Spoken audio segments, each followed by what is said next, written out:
শুভ দুপুর বন্ধুরা। আজকে আমি তোমাদের সামনে ঝিঙে চিংড়ির একটা রেসিপি নিয়ে চলে এসেছি।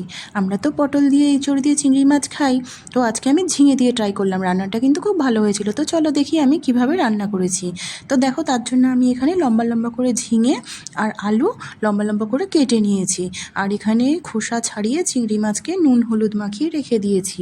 আর এখানে নিয়ে নিয়েছি অল্প একটু মশলা। এর মধ্যে আমি জিরে লঙ্কা আর একটু টমেটো পেস্ট করে নিয়েছি। এবার আমি কড়াই গরম করে কড়াইতে তেল দিয়ে দিয়েছি।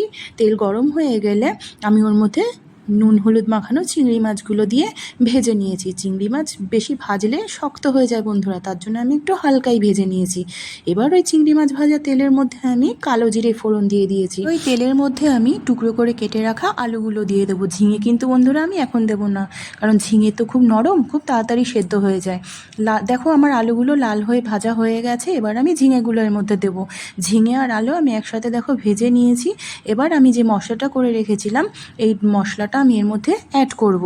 তো দেখো মশলাটা আমি অ্যাড করে দিলাম।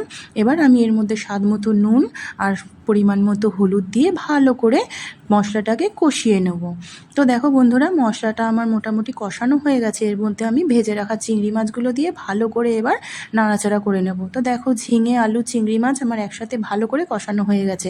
এরপর আমি গ্রেভির জন্য এর মধ্যে অল্প একটু জল অ্যাড করব। তোমরা যে যেরকম খাবে গ্রেভি, সেই পরিমাণে তোমরা জলটা এর মধ্যে অ্যাড করবে।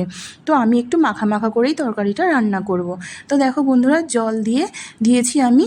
এরপর আমি এটাকে ভালো করে একটু ফুটিয়ে নেব। বেশ খানিকক্ষণ ফোটানোর পরে আমি এটা হালকা হাতে নাড়াচাড়া করে নামিয়ে নিলেই রেডি আমার ঝিঙে আলুর তরকারি। তো গরম ভাতে বন্ধুরা জাস্ট খেতে খুবই কিন্তু ভালো লাগে। রেসিপিটা যদি ভালো লেগে থাকে একটা লাইক কমেন্ট করে দিও, আর চ্যানেলটাকে অবশ্যই একটু সাবস্ক্রাইব করে দিও। টাটা বাই বাই বন্ধুরা।